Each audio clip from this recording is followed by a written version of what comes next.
Bonsoir à tous et bienvenue pour ce deuxième webinaire organisé par Karl Storz. Ce soir, on va à nouveau parler d'hypertrophie de prostate et d'énucléation. Je tiens avant de commencer à remercier Olivier Madar et toute la société Vectorem pour les moyens et tout le staff Karl Storz pour leur invitation. Alors, on va pouvoir commencer la présentation. Donc, bienvenue en direct de Bordeaux pour cette transmission de la clinique du Tondu, où je réalise cette technique actuellement. Les conflits d'intérêts pour commencer. Donc, je suis formateur BIPOLEP pour Karl Storz depuis quelques mois.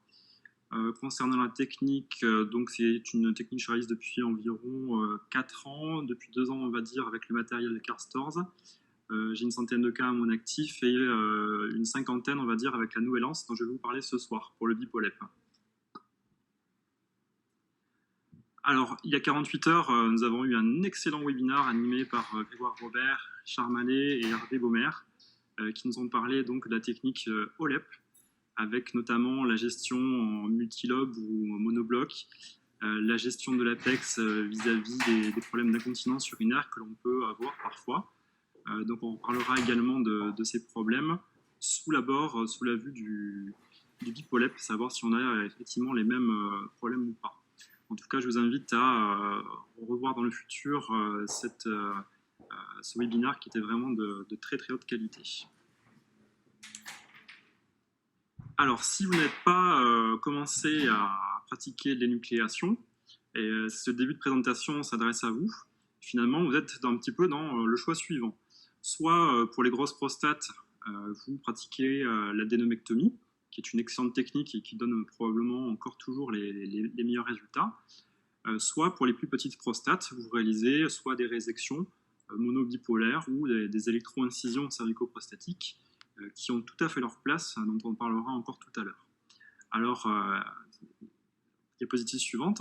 Finalement, pourquoi changer, pourquoi amorcer cette énucléation? Eh bien, tout d'abord, si vous faites encore les adénomectomies, ça va être pour diminuer les complications, que ce soit au niveau de la paroi, d'infection, de caillotage, thromboembolique. Surtout diminuer la durée de sondage. La durée de séjour, bien évidemment, parce qu'en moyenne, sur des adénomectomies, on est au moins sur 5 à 6 jours en général, et des durées de sondage à peu près équivalentes. Et donc tout ça, l'idée, ça va être d'essayer aussi de diminuer les coûts de cette intervention. Bien sûr, ne plus utiliser le glycocol et tous les effets secondaires qu'on peut avoir avec. Et donc, rejoindre le nouveau standard qui a été défini, d'énucléation. On parle aussi maintenant d'AEP, Anatomical Enucleation of Prostate. Alors, bien entendu, faire des nucléations, ça nous donne tous envie, mais il y a des contraintes à ça, parce qu'il va falloir changer d'habitude, il va falloir passer par un nouvel apprentissage, vous allez augmenter au départ vos durées opératoires, vous allez avoir forcément au départ une morbidité plus importante que ce que vous faisiez jusqu'à présent, vous allez probablement augmenter vos durées de séjour par rapport à celles dont on va parler juste après, et surtout, il va y avoir un gros travail de formation pour vos équipes, c'est-à-dire vos anesthésistes, vos traites opératoires, votre circulante, la cadre. Donc, il va y avoir un travail à faire et je pense que c'est important de le faire en équipe. Il va falloir effectivement acquérir le matériel, donc on va parler un petit peu d'investissement tout à l'heure. Tout ça, ça va rentrer dans une courbe d'apprentissage. Donc on définit actuellement à peu près une cinquantaine de cas pour arriver à faire une énucléation de bonne qualité. Et d'où l'importance effectivement de suivre une formation et de pouvoir également avoir un proctor qui puisse vous conseiller et vous suivre durant votre apprentissage. Alors pour l'instant, pour l'énucléation, on parle surtout de 3 techniques. On parle beaucoup du OLEP avec les énergies laser. Vous savez qu'il existe plusieurs types d'énergie laser. On parle également du GreenLape, c'est-à-dire le laser GreenLape qui est utilisé pour trouver les plans de clivage, réaliser cette énucléation. Et également, on va dire le petit dernier venu, qui est le BIPOLEP, qui utilise une énergie que vous connaissez déjà pour arriver à faire cette technique. Alors, ces techniques ont déjà été bien étudiées pour OLEP et GreenLape sur les courbes d'apprentissage. On sait qu'il faut à peu près entre 30 et 50 cas suivant votre habilité pour arriver à trouver un confort d'énucléation. Donc l'efficacité du geste va être définie en grammes par minute. Et donc on va parler un petit peu de ce qui est après du BIPOLEP. Alors Pourquoi choisir le BIPOLEP? C'est des thèmes que l'on va aborder juste après.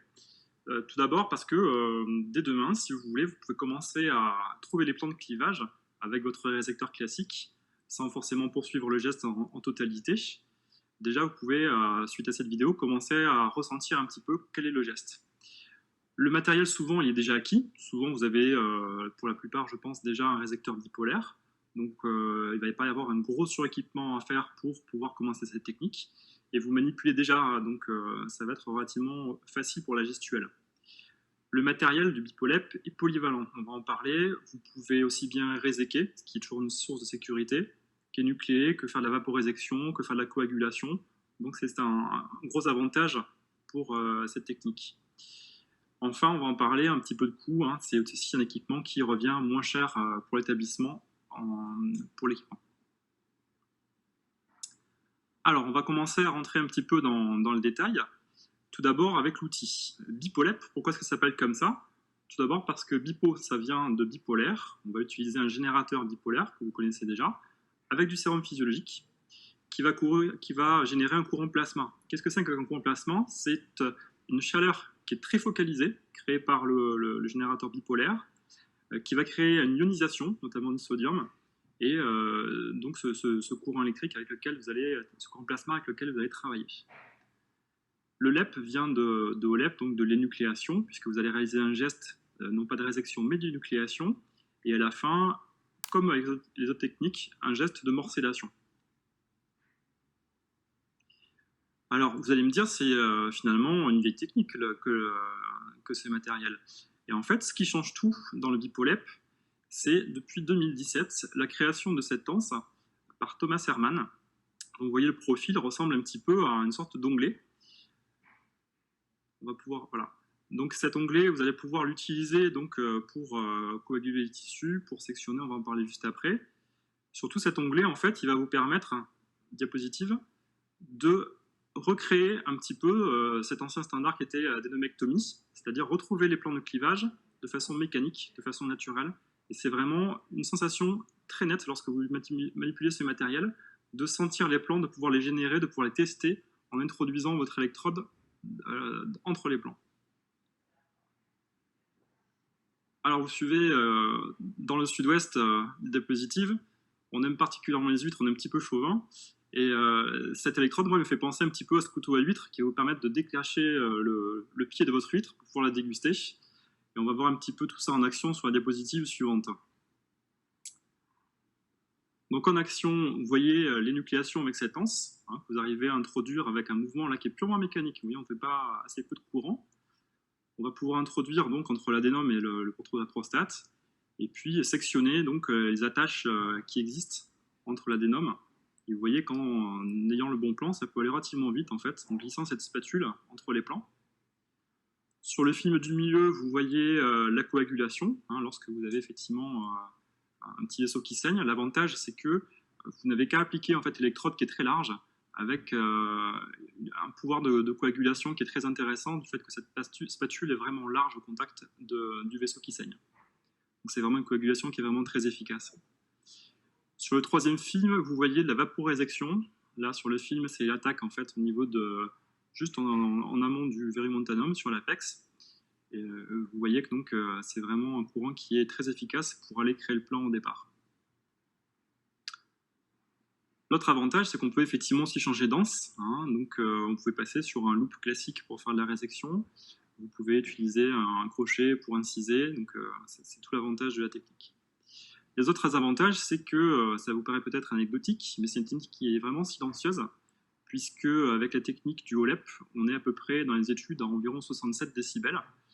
Ça commence à devenir significatif. Si vous passez une demi-journée, une journée entière à faire du OLEP, je pense que vous allez être rapidement fatigué sans forcément vous en rendre compte, vos équipes aussi.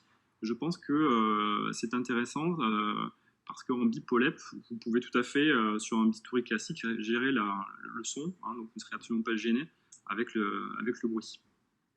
L'autre avantage, c'est l'encombrement. Hein, vous n'avez pas le volume que représente le générateur laser. Là, vous voyez sur la photo le générateur donc, sur le côté droit de la table opératoire, hein, puis sur le côté, donc c'est le morcellateur avec la pompe. Et cette pompe, en fait, va vous permettre de gérer l'aspiration, hein, de la réguler de façon efficace.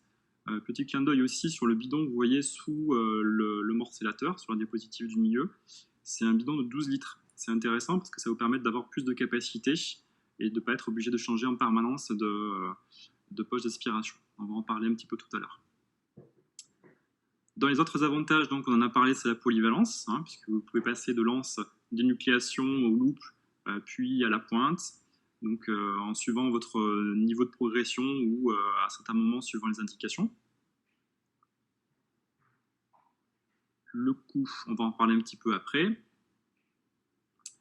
Les courants et l'effet sur les tissus a été étudié. On sait que la diffusion en profondeur du courant bipolaire est à peu près 3 mm. Ça, c'est sur les données sur le courant de section. Hein, vous savez, vous avez une double pédale sur le courant bipolaire, hein, pédale de gauche de section, à droite de coagulation. Donc, c'est l'effet sur la section d'environ 3 mm. C'est important à savoir parce que vous allez induire une diffusion d'énergie en profondeur, hein, notamment de l'autre côté de la prostate, vous avez les nerfs érecteurs, vous avez à proximité le sphincter strié. Donc, on va en reparler. Attention à ne pas avoir de diffusion d'énergie qui puisse entraîner des dommages collatéraux. Hein, donc, cette énergie est intéressante parce qu'elle a une diffusion qui reste quand même assez limitée. Et je parle encore une fois de la section. Pour ma part, je travaille beaucoup en dissection mécanique et avec de la coagulation, et finalement très peu en section. Je m'en sers essentiellement sur l'apex pour initier le plan au départ, et après sur le col de la vessie pour aller détacher sur cette zone qui est en général assez fibreuse. Alors les inconvénients, on va dire, par rapport au LEP, pour l'avoir manipulé aussi, diapositive. Vous avez donc l'électrode qui prend un petit peu de place au milieu. Hein, faut s'habituer un peu au départ. Très sincèrement, on s'y fait assez vite. Et l'autre chose, c'est la barre de retour du courant. Hein, vous voyez sur les électrodes qui sont de profil, vous avez une barre au-dessus qui sert donc de retour de courant pour la génération du courant bipolaire. Mais ça, très sincèrement, sur les dernières électrodes, ça a été déporté vers le haut et c'est vraiment très très rarement en fait dans votre champ visuel. Vous voyez que sur cette vue, vous n'avez pas en fait de barre sur le côté comme sur le OLEP qui vous permet de faire une dissection mécanique, hein, avec l'endoscope. On va en reparler. Ce qui est très intéressant avec le bipolep, c'est que vous pouvez faire une dissection uniquement avec votre anse, ce qui sera beaucoup plus précis. Hein, on va essayer d'éviter d'avoir des lésions de traction. On va en reparler tout à l'heure. Alors l'équipement. L'équipement pour faire du bipolep, vous avez donc un résecteur bipolaire, hein, qui peut être, c'est vrai que nous urologues en général, on se sert beaucoup du résecteur actif. Et en fait, le bipolep est plutôt prôné avec une poignée passive. Alors ça peut être un petit peu surprenant. On peut avoir une certaine résistance en fait à utiliser ce matériel. Mais très sincèrement, moi j'ai fait ce changement en passage en poignée passive très facilement, et j'ai même été surpris de trouver que c'était beaucoup plus adapté finalement à ce geste du bipolep. Pourquoi? Parce qu'en fait, on va laisser naturellement la spatule rentrer dans le tissu, hein, pour trouver le plan et décoller facilement l'adénome de la prostate. Donc vraiment, je pense que c'est quelque chose qui vaut le coup d'être essayé, cette poignée passive. Donc on a une anse bien sûr, un morcellateur, ça c'est toujours le matériel commun pour toutes les techniques d'énucléation. Et finalement, ce qui va beaucoup changer entre l'équipement pour une technique OLEP et pour le bipolep, ça va être la source d'énergie. Hein, la source d'énergie pour un OLEP, c'est quand même quelque chose de relativement cher qui peut monter assez facilement à 100 ou 150 000 euros pour des bonnes sources laser, alors que vous voyez pour un générateur qu'on est sur le prix, ils sont quand même beaucoup plus faibles, hein, on va dire 10 000 à 20 000 euros à peu près.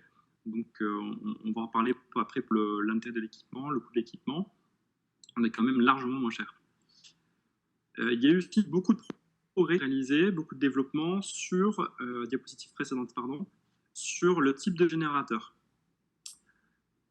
En effet, diapositive précédente, Olivier, sur les générateurs, puisque des courants électriques ont été travaillés, modulés, pour ces techniques. Hein, vous avez des générateurs maintenant qui sont même dédiés, mais qui peuvent aussi faire de la cystoscopie ou d'autres techniques. L'avantage, c'est que vous allez créer un courant plasma, hein, ce qu'on appelle les plasma bubbles, c'est-à-dire que votre courant va dissiser en fait les tissus naturellement.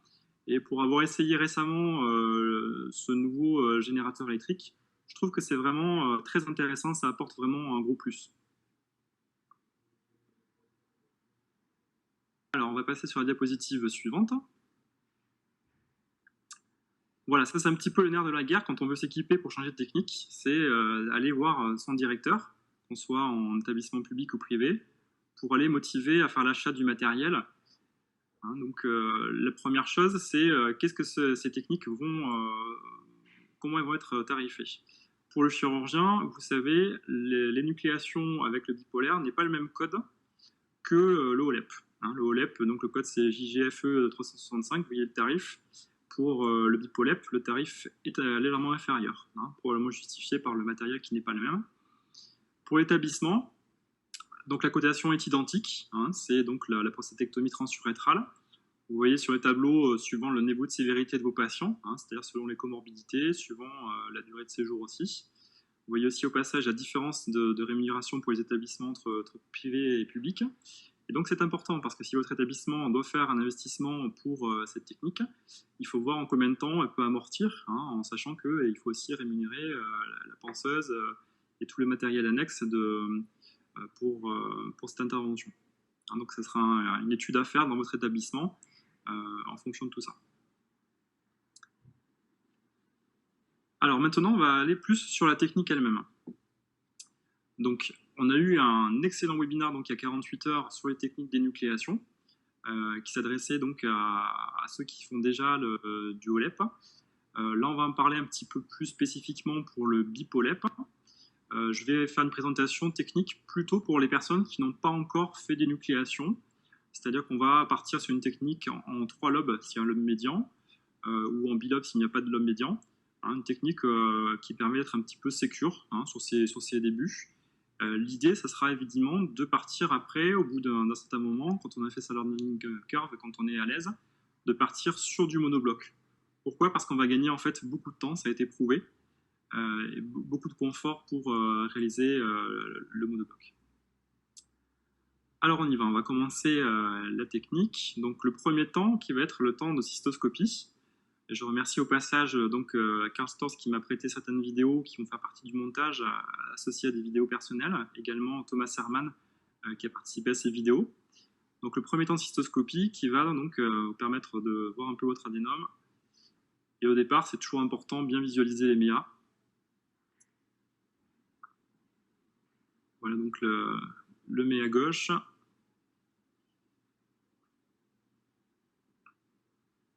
Le méa droit, donc à proximité. On va passer à la diapositive suivante sur le temps numéro 2. Hein, donc je présente une technique qui va être en 7 étapes. On va passer sur l'étape numéro 2.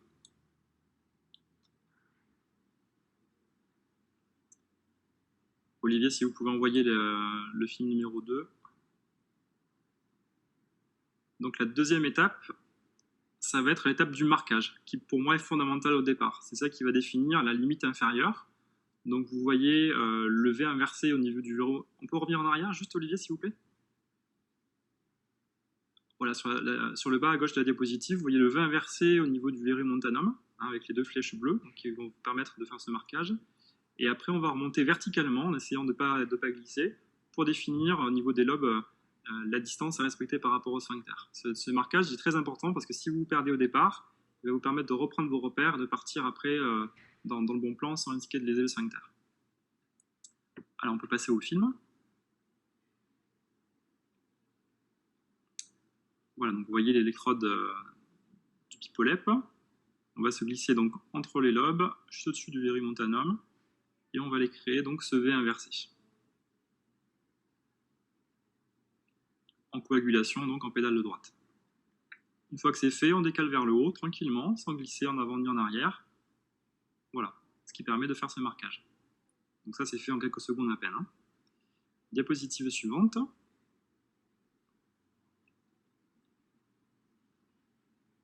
Ensuite, donc, vous allez commencer à amorcer l'énucléation. Donc, on va essayer de trouver le plan d'énucléation juste au niveau du verrou montanum.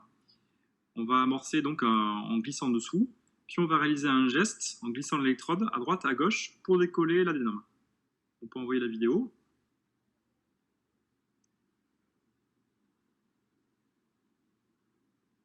Donc là, c'est la vue extérieure. Donc on glisse l'électrode juste sur la coagulation qu'on vient de faire, et par un mouvement latéral que vous venez de voir, on a créé très naturellement en fait le premier temps d'énucléation.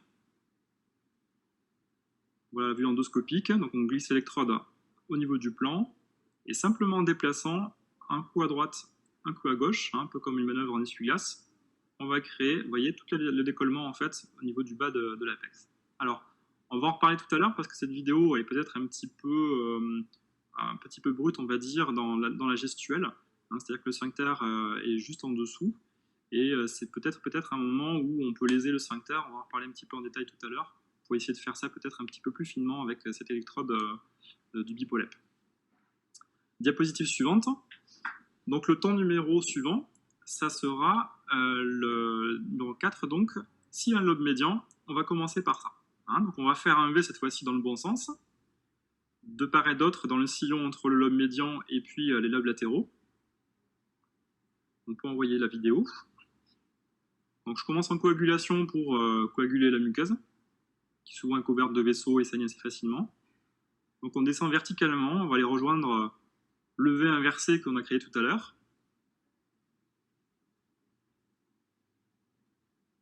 Et une fois que c'est fait, on va les sectionner pour aller trouver la capsule. Donc on va faire ça de part et d'autre du lobe médian, hein, à droite et à gauche. Vous voyez le confort qu'on a avec cette électrode, c'est qu'on glisse vraiment dans le plan que l'on crée assez facilement avec le courant électrique. Une fois que c'est fait, une fois qu'on a fait à droite et à gauche, on va simplement décrocher de manière rétrograde avec l'anse qu'on va utiliser comme une spatule, hein, ce lobe médian vers l'arrière. Donc on arrive là sur la zone du col, qui en général est assez fibreuse, où là on va pouvoir employer le courant électrique de section, hein, pour aller inciser et décrocher complètement ce lobe médian.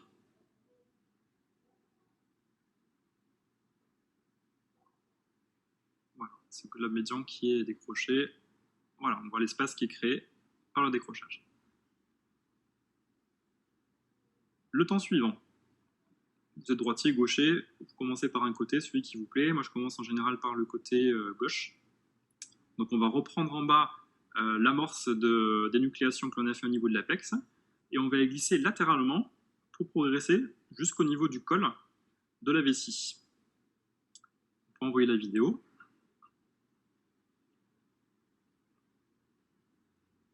Donc, toujours même esprit, hein, ça va être d'essayer, voilà, en rotation de la main à 90 degrés, on va essayer donc de se servir de cette électrode pour pousser, hein, c'est-à-dire dans le plan, pour décoller l'adénome du reste de la prostate.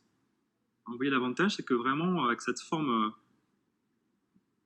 ça permet vraiment d'aller glisser dans le plan d'énucléation pour décrocher l'adénome assez facilement et puis faire la coagulation au fur et à mesure quand il y a nécessité.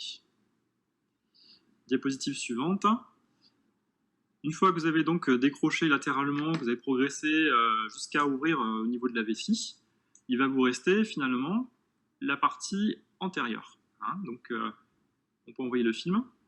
Temps aussi très important parce que là vous allez rapprocher beaucoup du sphincter. Hein, vous voyez, là ça pend juste par cette petite bande muqueuse. Donc attention aux tractions, aux lésions de traction.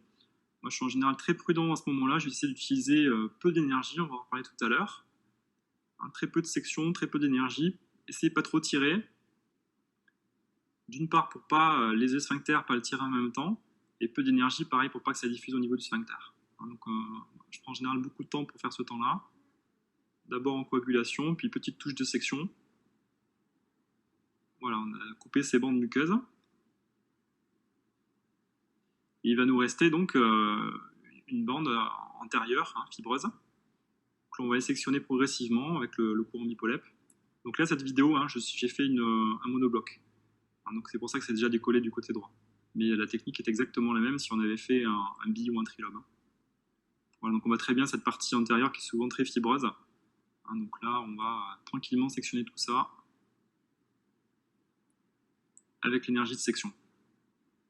Alors, vous voyez, j'y vais vraiment avec parcimonie, hein, sur l'énergie. Je ne suis pas du tout avec le pied en permanence appuyé sur la pédale. J'essaie toujours d'utiliser le minimum d'énergie. Donc vous avez énuclé le lobe médian, le lobe gauche, il nous reste donc le lobe droit. Donc on va reprendre la même technique, on repart au niveau de l'apex, on va passer donc en dessous du lobe, et décrocher latéralement. Vous pouvez envoyer la vidéo, Olivier. Voilà, hein, donc toujours cet effet de spatule là, qui va glisser dans le plan. Hein, c'est vraiment très agréable quand on est dans le plan de simplement pousser le lobe pour le décrocher. Et lorsqu'on s'approche un petit peu du col, à ce moment-là, comme c'est plus fibreux, on va se servir davantage d'énergie. Là, on voit en train de sectionner donc, les attaches au niveau du col.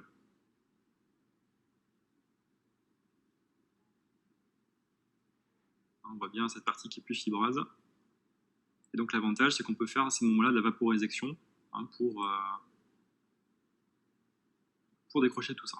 Hein. Le dernier temps, c'est le temps qui est commun à toutes les techniques. Que vous fassiez du OLEP, du GreenLEP ou du BipoLEP.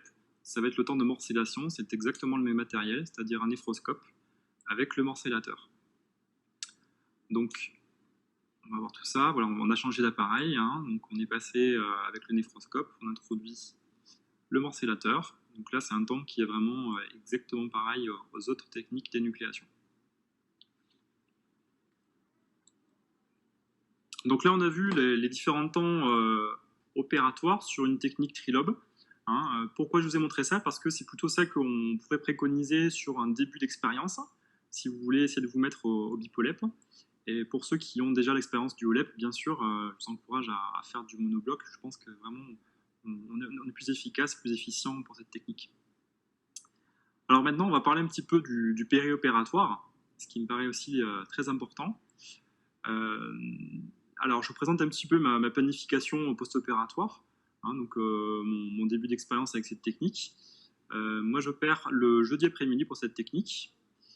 Je garde les patients hospitalisés jusqu'au lendemain matin où je les descende. Et les patients sortent en général soit en fin de matinée, soit en début d'après-midi. Donc, je ne fais pas un vrai ambulatoire puisque je n'ai pas la possibilité d'opérer le matin, mais on va dire que j'ai fait un ambulatoire un petit peu anglo-saxonne avec un séjour de moins de 24 heures. Alors, une fois que le patient est sorti, je les reconvoque à 1 mois hein, pour communiquer les résultats d'ANAPAT, refaire le suivi donc IPSS, la débimétrie, également à 3 mois, puis après 1 an. Alors, pourquoi j'ai choisi ces dates de 1 mois et 3 mois, on va en parler après. C'est parce qu'au départ, vous pouvez avoir l'apparition d'une incontinence urinaire. Hein, donc, on va en parler juste après. Donc, c'est des moments un petit peu stratégiques sur lesquels vous allez revoir vos patients, savoir si tout se passe bien. Alors, on va parler un petit peu des gags. Ces gags ne sont pas propres au BipoLEP. Hein, je pense que c'est des gags qui sont communs à toutes les techniques d'énucléation. Vous pouvez avoir effectivement des perforations de capsules, des décollements sous-trigonaux si jamais vous vous trompez de plan ou que les plans sont vraiment très adhérents, des pertes de plan. Et pour ça, je pense que pour les personnes qui souhaitent débuter, il faut éviter certaines indications, à mon avis, au départ. Hein, les indications à éviter, à mon sens, ce sont les prostatites récentes, parce que vous allez avoir des tissus qui vont être extrêmement collés. Les réducs, c'est-à-dire donc les patients qui ont déjà par le passé été réséqués, les cancers, hein, bien évidemment, et les prostates de petits volumes, hein, on va dire inférieurs à 30 grammes, 40 grammes, pour lesquels je pense que ça peut être une excellente indication d'électro-incision du col, ce qui a bien été dit et reprécisé lors du dernier webinaire il y a 48 heures. Et on va passer donc sur le film. Là, je vais vous montrer quelques images un petit peu du musée des horreurs, hein, ce qu'on peut avoir parfois lorsque tous les tissus collent sur, par exemple, une prostatite. Hein, vous voyez, là, on est au milieu des fibres musculaires.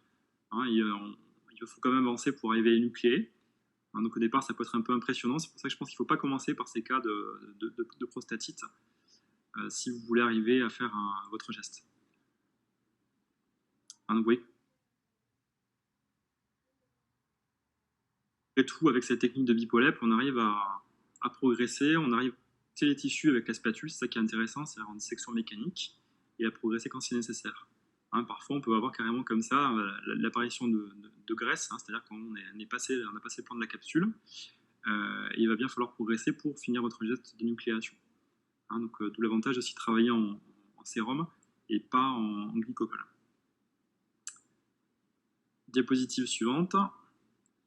Alors, on en parlait tout à l'heure, c'est la question qui a beaucoup aussi centré les échanges lors du dernier webinaire sur le OLEP, c'est cette fameuse question de l'incontinence urinaire.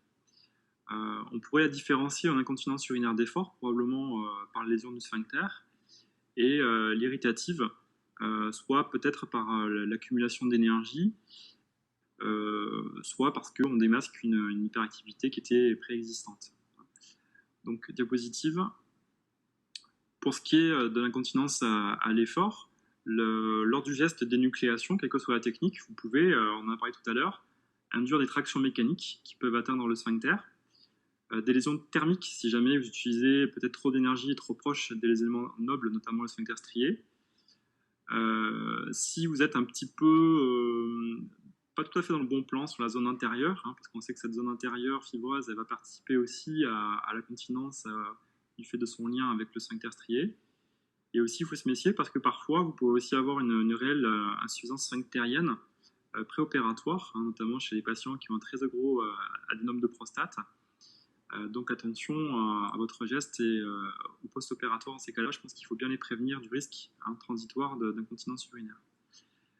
La partie irritative, quant à elle, on en a parlé, peut-être liée à l'énergie qui est absorbée, peut-être liée à une continence, en tout cas une hyperactivité préopératoire.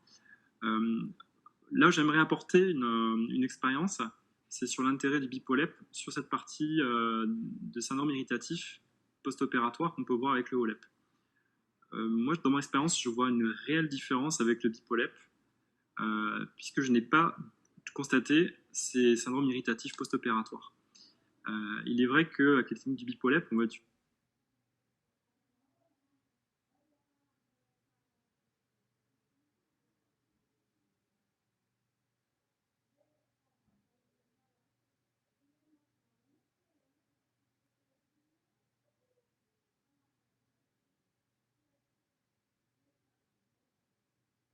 beaucoup de dissections mécaniques, beaucoup de coagulation. Moi, je me sers très peu finalement de la section. Et je trouve que vraiment au post-opératoire, je n'ai pas du tout les phénomènes d'irritation que peuvent avoir mes collègues qui, eux, réalisent du HOLEP. Pour moi, il y a vraiment une différence à ce niveau-là. Pour ce qui est de l'incontinence à l'effort, je pense qu'on partage exactement les mêmes contraintes physiques qu'avec les autres techniques d'énucléation, quelle que soit l'énergie. Diapositive suivante. Lors du dernier webinar, ça a été un échange qui a été très important entre Grégoire Robert, Richard Mallet et puis Hervé Baumer. Notamment, on a parlé de cette publication qui a été réalisée donc, par ce groupe français sur les suites du HOLEP, où ils se sont rendus compte que à 3 mois post-opératoire, on avait quand même 14,5% de patients qui présentaient une incontinence urinaire qui allait progressivement se corriger, hein, puisqu'à 6 mois, on était à peu près à 4,2%. Et c'est important de savoir les facteurs de risque hein, qui étaient reliés, puisque l'âge, hein, bien sûr, ça va impacter l'efficacité au sphincter strié. Le volume, bien sûr, de l'hypertrophie de prostate, on en parlait tout à l'heure. Hein, quelqu'un qui a une volumineuse prostate, bien sûr qu'il a probablement un sphincter qui s'est un petit peu atrophié. L'expérience de l'opérateur est bien sûr un facteur déterminant. Hein, ça va être la gestion des temps un petit peu clés dont on parlera juste après, qui permettent de préserver les aimants nobles. L'indice de masse corporelle, bien entendu, hein, donc ça va augmenter la pression sur votre vessie et le risque d'incontinence, notamment à l'effort. Et ce qui est ressorti également, le sondage préopératoire. À distance, à 6 mois, on retrouve donc un certain nombre de ces facteurs-là, également le diabète. Hein, donc, je pense que la publication n'avait pas différencié donc, les incontinences par insuffisance sphinctérienne ou par impériosité. Hein, comme je vous le dis, ça sera important qu'on puisse avoir un petit peu les résultats à long terme de BIPOLEP, parce qu'à mon sens, on a vraiment un gain par rapport à ces incontinences par impériosité. Peut-être, à mon sens, lié à moins d'énergie qui pourrait être délivrée. Alors, pour préserver et éviter d'avoir ces problèmes dont on vient de parler, on a vu donc, sur le webinar, notamment avec une très bonne vidéo de Grégoire Robert, une idée de préservation première de l'apex, hein, pour essayer de préserver le sphincter dès le départ et puis éviter de tracter dessus lors du reste de la gestuelle. Et peut-être essayer d'employer moins d'énergie. On a vu qu'en HOLEP, les opérateurs essaient de moduler leur intensité d'énergie hein, pour essayer d'être un peu moins puissant sur les moments stratégiques qui peuvent affecter la continence. Diapositive suivante. Alors, Moi, je tenais à partager avec vous l'expérience que j'ai connue, que je connais là avec le Bipolep, sur justement ces incontinences urinaires, alors essentiellement à l'effort. Moi, très sincèrement, ces incontinences à l'effort que j'ai rencontrées surtout au début, et maintenant, avec l'expérience, ça devient vraiment très très rare. Les patients que je rencontre qui ont ces incontinences à l'effort, je retrouve exactement dans mon expérience les mêmes facteurs, hein, c'est-à-dire les patients qui sont en surpoids, euh, les prostates volumineuses. Hein, donc j'avertis toujours à la consultation préopératoire de ce risque possible d'incontinence et qui va être provisoire. Très sincèrement, ce sont des incontinences qui vont récupérer. J'ai pas un seul patient qui soit resté incontinent en post-opératoire. Parfois, ça a mis du temps. Hein, j'ai vu pas plus tard que ce matin un patient que j'ai opéré il y a 9 mois, qui était un patient obèse, qui avait au départ 3 protections. Et en faisant de la kiné, on a réussi à corriger parfaitement les choses.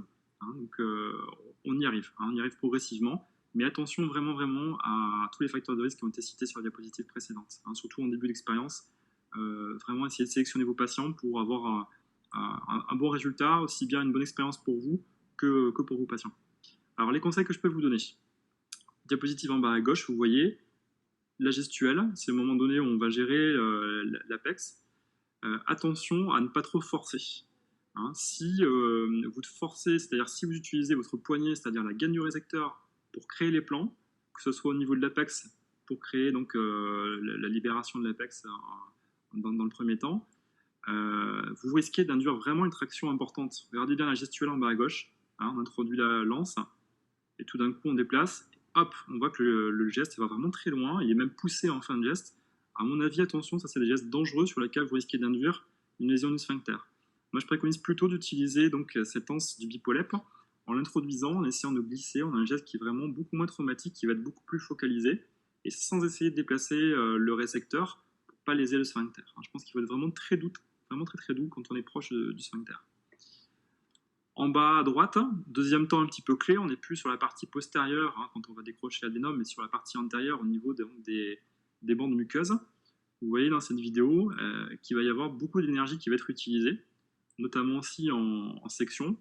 À mon avis, c'est peut-être un petit peu dangereux d'utiliser ce courant de manière trop appuyée à ce moment-là. Hein, moi, j'utilise en général quelques petites touches de coagulation pour coaguler les tissus, et après des petites touches de section. Hein, mais en tout cas, je ne réalise pas de vaporisation intense à ce niveau-là, même en étant en distance de sphincter, parce que je pense que, vous voyez un petit peu la vidéo en ce moment-là, je pense que c'est peut-être un petit peu fort au niveau du geste. À mon sens, on peut vraiment induire des lésions de sphincter à ce moment-là. Hein, donc, le comparatif, c'est la vidéo qui est en haut à droite, hein, qu'on a vu tout à l'heure, c'est-à-dire la libération très douce hein, au niveau de la bande muqueuse, au niveau de la zone fibreuse antérieure. Je pense que c'est intéressant de prendre le temps à ce moment-là, d'utiliser peu d'énergie, essayer d'avoir une section mécanique douce et très focalisée. Comme je vous le disais, si ça vous arrive au tout départ de votre expérience, pas de panique, hein, c'est important d'avoir prévenu vos patients au départ. C'est kinésithérapie, hein, à mon avis 2 séances par semaine pour permettre d'avoir un bon entraînement. Et vraiment, c'est des incontinences à l'effort qui, vraiment pour la plupart vont récupérer. Oui, on revoit cette vidéo donc en haut à droite là, de gestion de la bande muqueuse. Hein, donc petite touche de coagulation, on va inciser et on essaie très doucement donc de cliver la muqueuse et puis après la zone fibreuse pour libérer l'adénome. Hein, petite touche vraiment petit à petit. Donc bien sûr que la gestion des saignements, de la vision est très importante à ces moments-là. Donc pour ma part, moi je la réalise encore sur la fin du geste, comme je vous ai montré. Je fais une énucléation en monobloc et je réalise donc ce temps plutôt sur la fin du geste. Hein, mais pourquoi pas effectivement essayer de le faire dès le départ, comme le proposait Grégoire Robert, pour essayer de préserver le sphincter à ces temps un petit peu clés.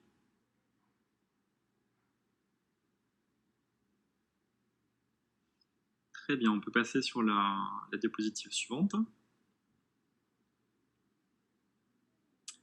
Alors, les publications, pour l'instant, on n'a pas encore beaucoup de travaux sur le bipolep. Hein. C'est une technique qui est encore assez jeune, il faut dire. Hein, on a quand même quelques publications, notamment une là, qui a à peu près 5 ans de recul sur ces résultats. On sait qu'en termes de résultats sur l'énucléation, on va être à peu près équivalent au laser. Hein, on fait mieux que, bien sûr, la résection classique et que la dénomectomie par voie haute. Pour l'instant, pour ce qui est de la sexualité, de l'érection et d'éjaculation, on n'a pas encore suffisamment de recul. Hein. Les séries sont pour l'instant des séries qui sont monocentriques, très souvent des séries euh, pour un seul opérateur. Donc c'est un peu prématuré de pouvoir vraiment savoir ce qui va se passer. Vous avez vu, suivant le type de chirurgien aussi, on peut avoir un geste de bipolep qui est différent. Hein, pour ma part, moi j'utilise quasiment pas de section, à part sur les 2 temps que je vous indiquais. Le reste du temps, je fais la dissection mécanique et de la coagulation, hein, dans le but d'essayer justement de préserver le sphincter, de préserver aussi peut-être les nerfs érecteurs qui sont pas si loin que ça. Donc ça serait intéressant de voir à distance un peu la différence d'approche et les résultats. Pour l'éjaculation, moi je n'ai aucune expérience de préservation du sphincter lisse ou de faire un geste partiel, comme on a pu en parler lors du dernier webinar. Là, je n'ai pas du tout d'expérience ou de compétences à ce niveau-là. Je vous invite par contre à réécouter les échanges qu'il y a eu sur le dernier webinar, c'était vraiment très intéressant. Pour la courbe d'apprentissage qui a été publiée, on est à peu près sur une 50aine de cas. Moi, sincèrement, si je pense qu'on a tous l'habitude de faire de la résection, si on a bien compris cette stratégie des plans, à mon sens, ça peut aller beaucoup plus vite que ça. Je pense qu'à mon avis, en une trentaine de cas, probablement, on peut déjà être assez autonome sur cette technique. Hein.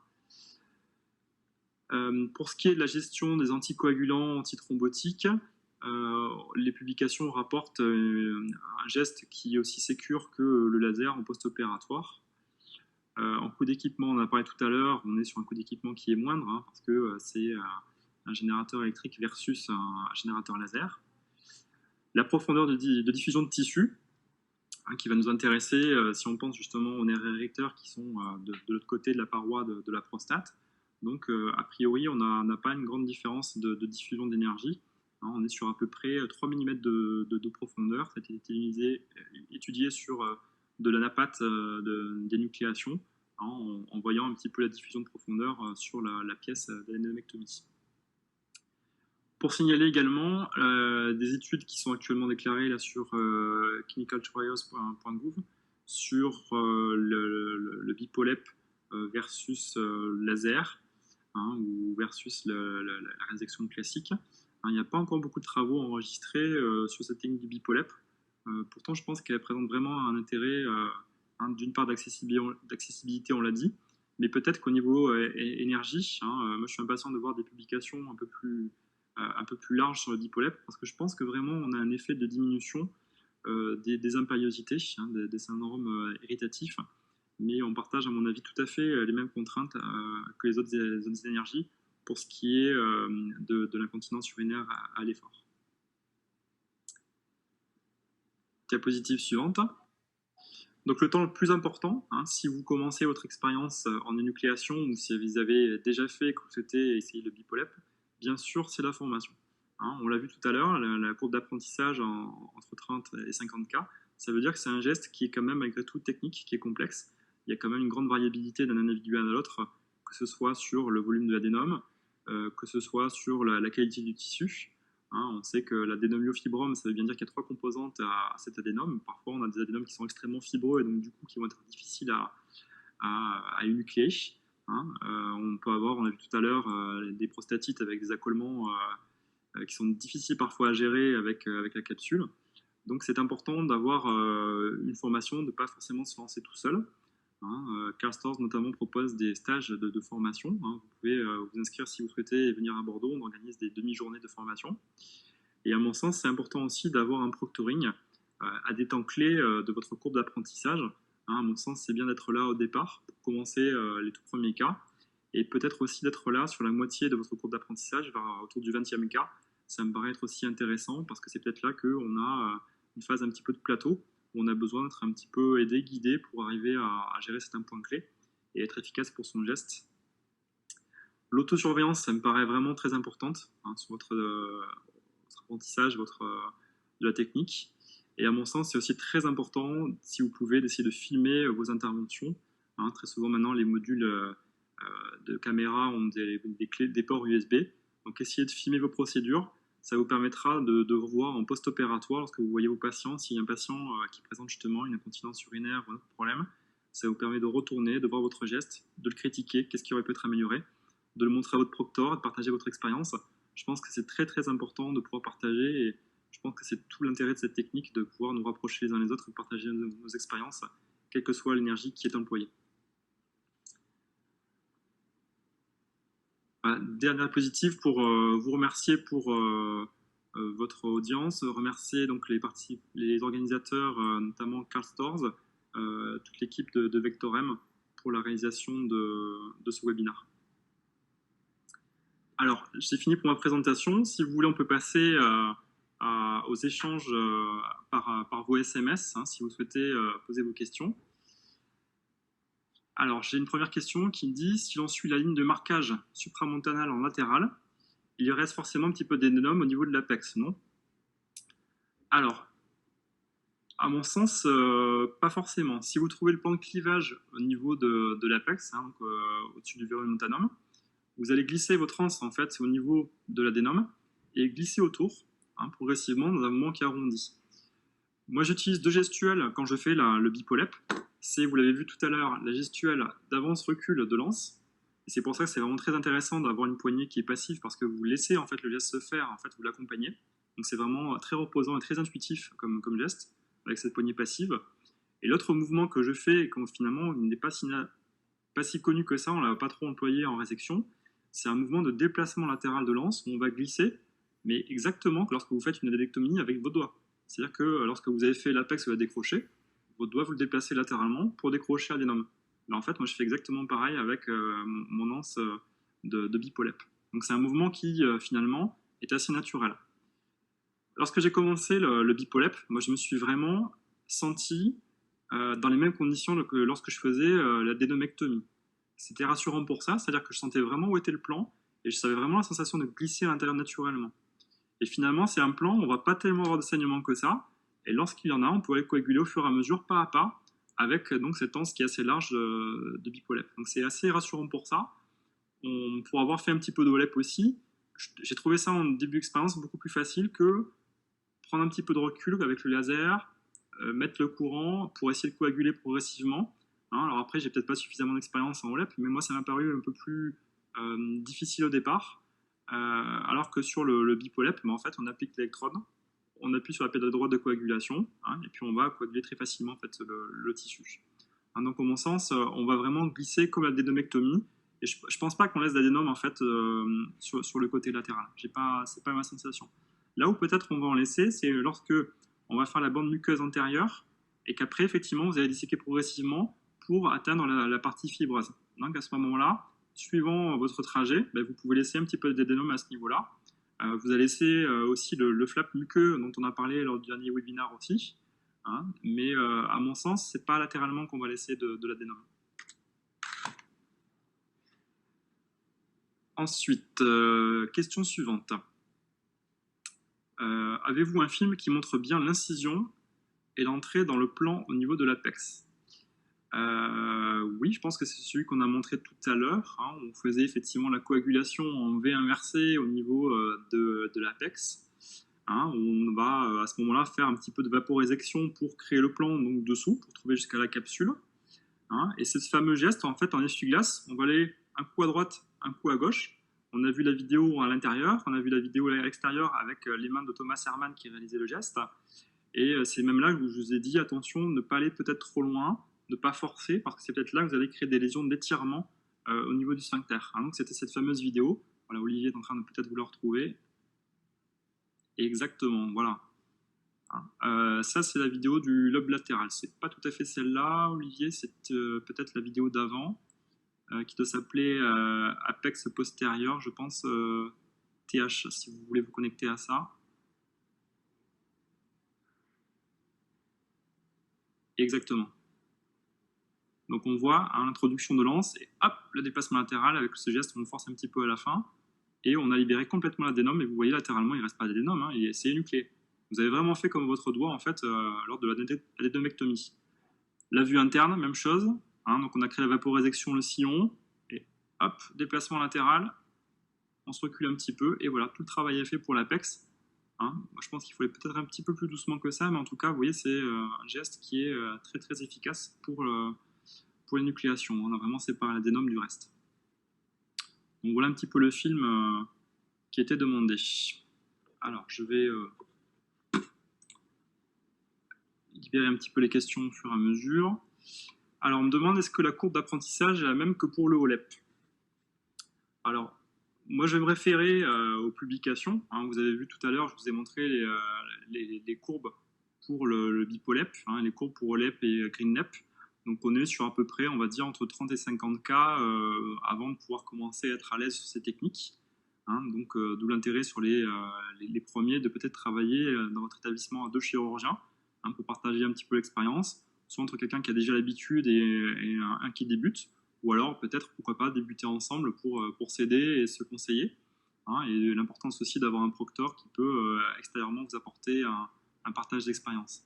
Hein, donc, à mon avis, moi, ma sensation pour avoir passé ce cap-là de learning curve, à mon sens, c'est peut-être plus facile avec le BIPOLEP, hein, parce que vous êtes cette polyvalence. Si vous êtes perdu, vous pouvez tout à fait repartir en résection. Vous pouvez changer les dents et repasser sur un loop. Et ça à tout moment. Hein, si vous êtes perdu sur la zone latérale, en intérieur, ou que sais-je, ou si vous avez fait une bêtise en perforant ou en créant un trajet sous-trigonal, eh ben voilà, pas de fierté, on change d'anse, on passe sur une résection, on finit le travail en sécurité. Hein, je pense que ça, c'est l'avantage. C'est tout à fait ce qui est fait d'ailleurs aussi en début d'expérience en OLEP. Hein, lorsque vous êtes perdu, il n'y a pas de mal à sortir le résécteur pour finir l'intervention convenablement. Hein, je pense que c'est vraiment une sécurité, il ne faut pas avoir de fierté pour ça. Alors, question suivante. Est-ce que la poignée passive est essentielle? Alors, pas forcément. Hein. Si vous êtes déjà équipé avec une poignée active, vous pouvez déjà tout à fait l'employer. Moi, je suis resté quand même assez longtemps sur une poignée active. Hein. Ça fait même pas un an, je pense, que je suis passé sur une poignée passive. On a dû même me convaincre un petit peu au départ d'essayer de faire le changement. Parce qu'en y réfléchissant, avant d'avoir essayé, moi, je n'étais pas forcément très convaincu. On sait qu'on est toujours un petit peu récalcitrant d'utiliser les poignées passives. Je ne sais pas si vous avez déjà essayé des poignées passives sur une résection de vessie, mais on ne se sent pas vraiment très à l'aise. Hein. Et étonnamment, sur le geste de BIPOLEP, c'est au contraire très intuitif, très facile, et on est beaucoup plus dans un relâchement où on va justement lâcher la main pour justement repousser, pour créer le plan. Et c'est quelque chose de vraiment très naturel, très intuitif. Je pense que ça vaut vraiment le coup d'être essayé. En tout cas, si vous devez faire le choix d'un équipement entre poignée passive et poignée active, moi je vous conseille vraiment de peut-être privilégier la poignée passive, en tout cas essayer au départ, mais je pense que vous serez rapidement convaincu de l'intérêt de cette poignée. En tout cas, si vous avez des restrictions et que vous devez avoir une seule boîte de résection hein, pour faire la vessie et aussi ces énucléations prostatiques et les résections standards de prostate, effectivement, vous pouvez tout à fait utiliser une poignée active, il n'y a vraiment aucun problème. Hein. Ou alors vous demandez à avoir une poignée passive sous poche, ça peut aussi se faire, hein, mais je pense que ça vaut le coup vraiment d'être essayé. Alors, est-ce que ce geste est réalisable en ambulatoire? Pour ma part, je ne l'ai pas encore réalisé en ambulatoire pour une question logistique. Hein. Je n'ai pas de créneau opératoire le matin pour pouvoir réaliser cette technique. Pourquoi pas hein, je pense qu'il n'y a pas de restriction à pouvoir le faire. Hein, les collègues le font bien avec le OLEP. À mon sens, on a un pouvoir de coagulation qui est très bon avec le BIPOLEP. Je ne vois pas pourquoi on ne pourrait pas le faire également avec le BIPOLEP. Hein, donc ça, c'est à faire. Je ne crois pas avoir vu de publication sur le BIPOLEP en ambulatoire. Il ne me semble pas. Hein. Vous allez voir, hein, si vous cherchez sur PubMed, il n'y a pas encore beaucoup de publications sur le BIPOLEP. Hein. C'est quand même assez récent. Il y a encore peu d'équipes qui ont publié, qui ont du recul pour cette technique.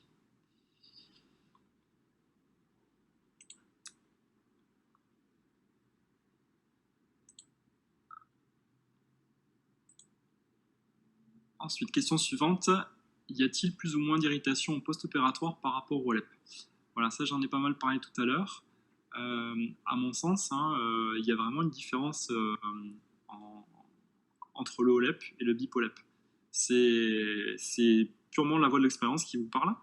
Je n'ai pas encore publié mes résultats. Les collègues qui ont publié sur le BIPOLEP n'ont peut-être pas mis ça encore en évidence. Mais en gestion quotidienne, moi je vois vraiment la différence. Hein. J'ai vraiment pas de patient qui ait de syndrome irritatif, comme ça peut se voir des fois en OLEP sur les 3 premiers mois. Hein. Mes collègues réalisent encore, eux, du OLEP, et moi, je perçois vraiment une différence qui peut arriver entre les deux. Alors bien sûr, le syndrome irritatif, il n'est pas systématique, hein, mais effectivement, on peut voir quand même un certain nombre de cas de syndrome irritatif. Comme j'ai dit tout à l'heure, là on peut voir effectivement, et surtout en début d'expérience, c'est une incontinence urinaire d'effort. Hein. Souvent, elle n'est pas très importante. Hein. C'est une incontinence qui reste légère. Mais moi, je l'ai observé plutôt en début d'expérience. Et c'est grâce à ça que j'ai modifié ma technique en ayant des gestes moins traumatisants, peut-être moins brutaux, en essayant de travailler, comme je disais tout à l'heure, beaucoup plus avec les doigts, justement, pour repousser l'anse, plutôt qu'avec le poignet, hein, où on va faire des gestes qui sont sûrement assez traumatiques pour le sphincter. Hein. Donc l'avantage de cette anse de bipolep, c'est qu'elle permet vraiment de travailler de beaucoup plus finement avec les doigts, hein, pour aller se glisser dans les plans et réaliser ce geste comme on avait vu tout à l'heure, comme la dédomectomie, hein, mais de façon beaucoup plus microscopique, hein, progressive et moins traumatisante pour le sphincter. La question suivante, avez-vous constaté une différence en termes de saignement post-opératoire entre le générateur ancienne génération et le nouveau générateur? Je n'ai pas vraiment vu de différence. Alors c'est encore assez récent pour moi. Hein. Je l'ai utilisé sur une période d'à peu près 1 mois, ce générateur. Donc j'ai pas eu encore une grosse expérience en termes de nombre de cas, mais j'ai pas vu vraiment de différence en post-opératoire. Alors après, pourquoi? Parce que la coagulation elle est vraiment très bonne. Hein. Je pense que c'est comme en OLEP, parce qu'on maîtrise bien son geste. En fin d'intervention et les jours qui suivent, en général, les urines sont vraiment très claires. À mon sens, l'intérêt il est plutôt en péropératoire. C'est-à-dire que la modulation du courant qui est créée est vraiment surprenante.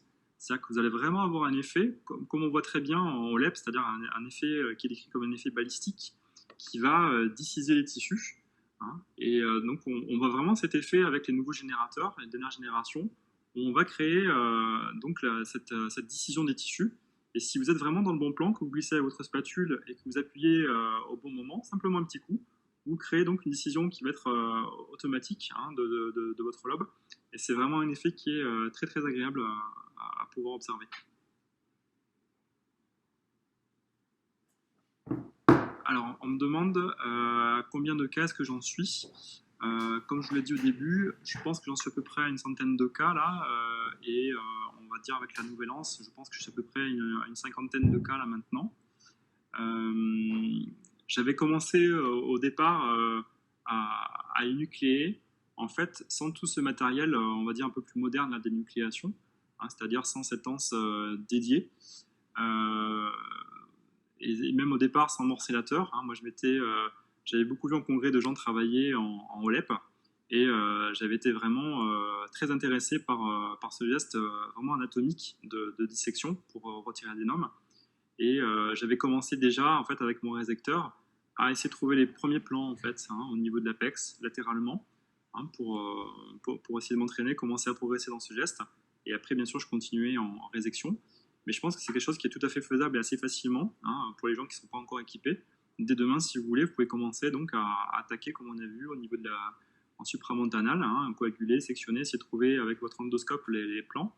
Mais attention, à mon sens, voilà, pareil, à pas trop forcer avec l'endoscope et plutôt travailler avec l'anse. Ça peut se faire, moi je l'ai déjà fait. Le problème, c'est que si vous travaillez uniquement avec les anses classiques, vous allez les casser. Hein, facilement, vous pouvez en utiliser 2 ou 3 par intervention, c'est un peu dommage. Il y a du matériel maintenant qui est fait exprès, hein, comme cette anse d'énucléation. Mais ça ne vous empêche pas déjà d'avoir une première sensation. Et très sincèrement, c'est extrêmement agréable de pouvoir sentir qu'on passe dans le bon plan, qu'on a un geste qui est anatomique, contrairement à une résection où on va voilà, s'enfoncer en profondeur, avoir un geste qui est un petit peu, à un moment donné, un peu rébarbatif. Et bien sûr, soit laisser de l'adénome, ou soit aller perforer la capsule si on va un petit peu trop loin. C'est toujours difficile de jauger où est-ce qu'on s'arrête. Alors que là, en fait, on va vraiment commencer par l'énucléation dans le bon plan. Et c'est vraiment très satisfaisant dès le départ de sentir ce plan se créer. Alors, question suivante. Est-ce que l'hémostase est meilleure en bipolep qu'en OLEP? Alors, je ne pense pas qu'on puisse vraiment comparer les deux pour l'instant. Ce Je pense que l'important, ça va être pour l'opérateur. Lorsque vous êtes en début d'expérience, c'est peut-être plus facile, à mon sens, de gérer l'hémostase avec votre bipolep, parce que, comme je vous ai dit tout à l'heure, vous mettez l'électrode sur le point qui saigne, vous allez l'aveugler déjà, c'est ça qui est intéressant. Hein. Si, imaginons c'est une grosse veine ou une grosse artère, vous allez l'aveugler, vous appuyez sur la pédale de coagulation, et comme l'électrode est vraiment très large, vous allez très facilement pouvoir contrôler le saignement. Pour avoir fait un petit peu d'OLEP, lorsque le saignement est soit un peu mal placé, en haut par exemple, soit un peu abondant sur un plus gros vaisseau, des fois ça peut être un peu compliqué parce que la vision n'est pas très bonne, donc j'ai prendre du recul. On ne va pas forcément appliquer l'énergie là où il faut, peut-être profondément, où il faut changer parfois les paramètres aussi. Moi, je n'ai pas l'expérience pour dire que c'est quelque chose de facile, d'évident. Je n'ai pas fait la courbe d'apprentissage du OLEP avant. Sûrement qu'un opérateur entraîné vous donnerait des bons conseils pour arriver à gérer la coagulation en OLEP. Pour ma part, j'ai trouvé ça extrêmement simple en bipolep. Finalement, ça revient un petit peu à utiliser votre rézecteur, hein, aller appuyer, aveugler la zone qui saigne avec votre anse, sauf que là, c'est beaucoup plus efficace puisque vous avez vraiment une spatule, vous allez vraiment l'aveugler très facilement et coaguler aussi avec une bonne efficacité puisqu'il va y avoir une très bonne diffusion de courant tout autour de la zone qui saigne. La question qu'on me pose, est-ce qu'il y a une meilleure anse, un meilleur ancillaire entre les trois marques, hein, Storz, Wolf, Olympus? J'ai pas d'expérience, je peux pas vous dire. J'ai pas utilisé les trois matériels, donc je peux pas vous dire. Sur les matériels que moi j'ai essayé donc chez Storz, ce qui est intéressant, c'est un matériel vraiment qui a été dédié, travaillé avec des gens qui font du bipolep quand même depuis longtemps, comme Thomas Herman, qui est maintenant en Suisse, à Zurich. Donc c'est un matériel qu'il a vraiment mis au point pour pouvoir faire ce geste d'énucléation avec cette spatule qu'il a créée. Et également maintenant de gros travaux qui sont faits sur le générateur, sur le courant électrique, qui apporte lui-même une qualité de dissection et un atout pour réaliser ce geste plus facilement.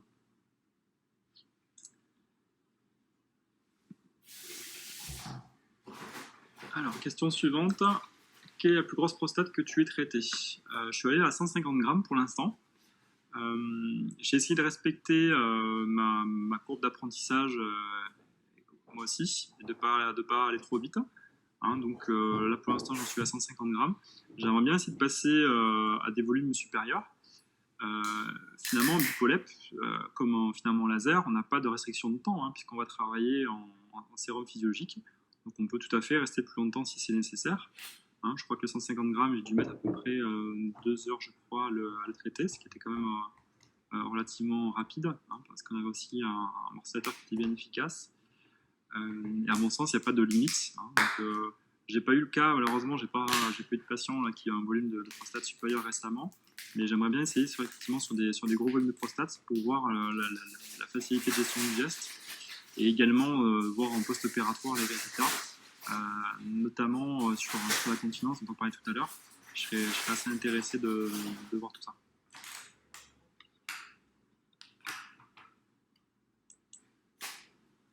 Alors, cette question a été posée en double.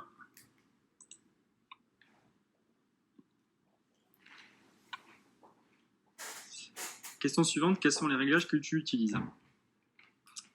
Alors, sur les générateurs bipolaires, moi j'utilise les pré-réglages qui sont fournis. Et en section, je suis sur un pré-réglage d'usine hein, qui est à 3 en section et je suis à 5 en coagulation, hein, on peut monter beaucoup plus. J'ai un générateur RB actuellement et j'ai essayé le générateur Storz également, mais je serais incapable de vous dire quels étaient les réglages proposés. En tout cas, c'est des pré-réglages qui sont étudiés, qui sont dédiés, qui sont enregistrés dans la machine et donc on peut s'en servir assez facilement.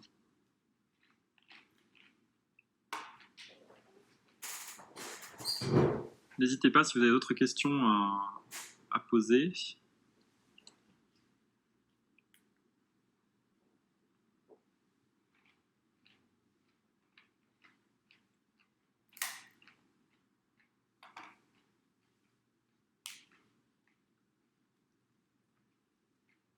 S'il y a d'autres points que vous voulez éclaircir par rapport au PowerPoint, par rapport à la présentation ou par rapport à la technique. Pour vous signaler aussi qu'on réalisera probablement début octobre une live surgery de Bipolep avec Carp Stores. Donc, il y aura une diffusion en direct. On essaiera de faire sur une après-midi, je pense, 2-3 cas pour montrer un petit peu en direct tous les temps, pré-opératoire et puis post-opératoire, pour vous montrer un petit peu en pratique la gestuelle. Et on essaiera aussi, lors de l'affût, de faire peut-être un atelier pour montrer la technique. Question d'Athan Paul, y a-t-il un bon spot de surf près de chez toi? Oui, je confirme, vous savez, en Aquitaine, on a la chance d'avoir une très belle qualité de vie. Avec les huîtres, on en a parlé également, de très belles plages, et qu'on a un grand plaisir à retrouver actuellement avec ce beau temps et après le confinement.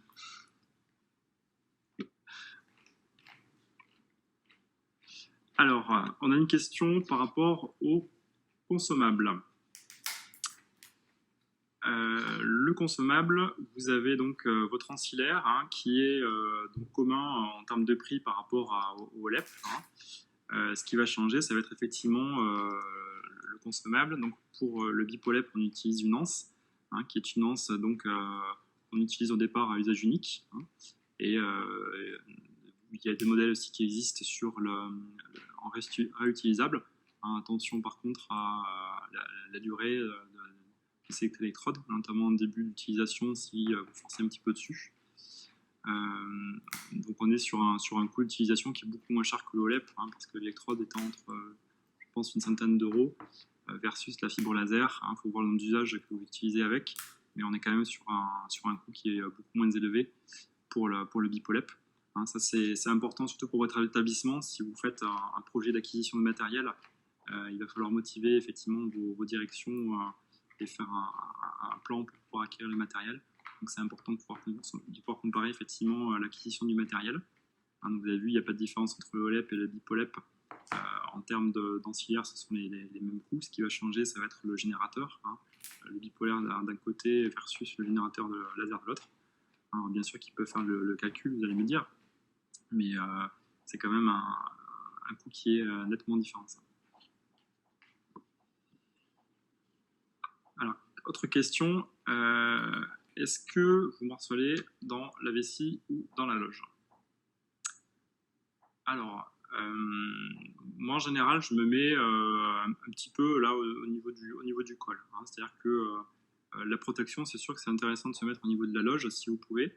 Vous allez vous mettre un peu plus à l'abri de la vessie. Donc c'est une sécurité. Maintenant, si votre adénome est un petit peu gros, je pense qu'il n'arrivera pas forcément jusqu'à la loge. Donc vous pouvez tout à fait vous mettre à ce moment-là sur le trigone pour faire votre énucléation, votre morcellation, pardon. Rappelez-vous les points de partage que j'ai vus avec vous tout à l'heure par rapport à l'irrigation. Ça me paraît vraiment très très important. 2 lignes d'irrigation que je branche en parallèle. Une sur le résécteur, la gaine extérieure du résécteur, l'autre sur le néphroscope. Ça permet d'avoir donc un flux qui continue et, comme je vous l'ai dit, 4 proches branchés en simultané. On ne les débranche pas au fur et à mesure, on les laisse en simultané. Ça permet à votre penseuse de ne pas créer de rupture de flux. Si elle est en train de changer de poche d'aspiration ou de faire autre chose à la fois, vous ne pouvez pas surveiller votre geste et en même temps surveiller les poches. En ce sens, c'est intéressant pour ça de se former en équipe, c'est-à-dire de se former aussi avec votre aide opératoire, votre circulante si vous pouvez, parce qu'elles vont apprendre justement des temps clés comme ça. Vous avez besoin de compter sur votre équipe, parce que vous ne pouvez pas faire votre geste et en même temps surveiller et l'aspiration et l'irrigation. Et c'est là que surviennent les accidents. Si jamais vous avez une rupture de flux d'irrigation, vous pouvez vous retrouver très rapidement en fait, à aspirer par le morcellateur votre vessie et avoir des accidents. Donc attention, c'est souvent un temps aussi la morcellation, on est en fin de geste, on est souvent un petit peu moins attentif ou un peu fatigué après ce jet d'énucléation. On a été assez concentré, donc attention à vraiment bien former vos équipes. La sécurité, c'est vraiment 2 tubulures d'irrigation, 4 poches, j'insiste, mais ça me paraît vraiment très important. Le module d'aspiration aussi, là, qui a été mis au point par Stars, me paraît intéressant parce que vous allez avoir une aspiration qui va être continue et donc forcément plus efficace à mon sens. Hein, ça a été mesuré, on a à peu près, en termes de morcellation, sur à peu près 10 grammes par minute. Donc, vous voyez, ça peut donner une morcellation qui peut être vraiment très rapide. Hein, c'est intéressant pour ça.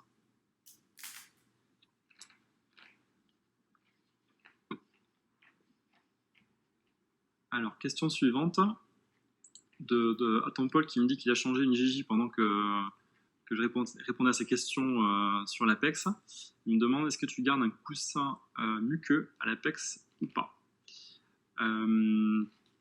On a vu la vidéo tout à l'heure, peut-être Olivier Medard, si vous pouvez remontrer la vidéo qui s'appelle Apex antérieur, pour vous montrer. On va revoir la vidéo pour voir un petit peu tout ça. Donc là, c'est une vidéo que j'ai fait sur du monobloc, et on voit donc que cet adénome là, il tient essentiellement par cette zone intérieure, le pont muqueux. Hein, donc je mets un petit peu à distance quand même du sphincter. Hein, j'essaie de me projeter à peu près où là je pense être l'adénome, pour pas essayer de pas trop en laisser non plus et mettre à distance du sphincter. Hein, là, donc on voit que la vision est vraiment très importante pour bien gérer cette partie-là. Hein, donc je laisse effectivement le petit flaque muqueux. Je vais aller coaguler doucement pour essayer de ne pas avoir trop de diffusion de tissu. Et après, donc, la section, avec le courant de section très progressive sur cette zone qui est en général assez fibreuse, la zone fibreuse intérieure. Donc on y va vraiment doucement avec parcimonie. J'essaie de glisser toujours cette anse pour aller dans les endroits stratégiques, en essayant de ne pas forcer, pas induire de traction. On pourrait tout à fait imaginer pousser l'adénome et puis le couper un petit peu plus loin, mais on pourrait induire ainsi des lésions de traction. Moi, j'essaie de vraiment très très doux, de me servir du courant d'irrigation, du courant du plasma bubble qui est créé aussi par le générateur électrique. Et on va comme ça très progressivement en fait détacher en douceur l'adénome pour essayer vraiment de ne pas induire de lésions de traction. Donc je pense que ça répond à la question sur la gestion de la zone intérieure et du pont muqueux.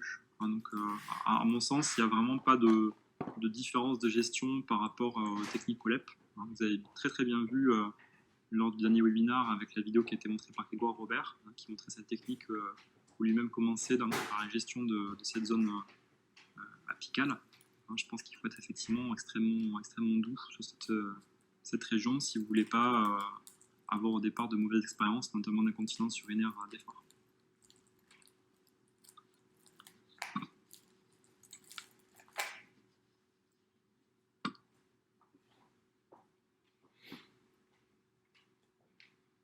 Je le disais tout à l'heure, la formation me paraît vraiment très importante. C'est à mon sens pas un geste qu'il faut apprendre tout seul dans son coin. Je pense que c'est important de voir beaucoup de vidéos. On en trouve heureusement beaucoup sur Internet. D'aller en formation, que vous fassiez du WOLEP ou du BIPOLEP, d'aller voir des gens qui ont l'expérience chez eux sur le terrain, parce qu'il y a le geste, c'est sûr, mais il y a toute la gestion aussi périopératoire. Il y a la sélection des patients, à mon avis, qui est importante au départ pour vous lancer, de choisir les bons patients et d'éviter ceux qui sont un petit peu de banane, comme on a vu tout à l'heure. On a parlé notamment dans le dernier webinaire aussi des petits volumes prostatiques. À mon sens, ce n'est pas une bonne indication de nucléation et encore moins pour commencer. Je pense qu'il y a des fois, il vaut mieux faire une bonne électro-incision du col. Je pense que ça donne de meilleurs résultats. La formation de votre aide opératoire, si vous pouvez, de votre circulante, elle me paraît vraiment très importante parce qu'on a parlé au cours de l'intervention et au cours de la morcellation. C'est vraiment des personnes qui vont être clés dans la gestion de votre geste et vous apporter un maximum de sécurité, de confort aussi. Vous allez pouvoir vous concentrer sur votre geste et pas être en permanence en train de regarder la poche, l'aspiration et surveiller. Je pense que c'est vraiment très important.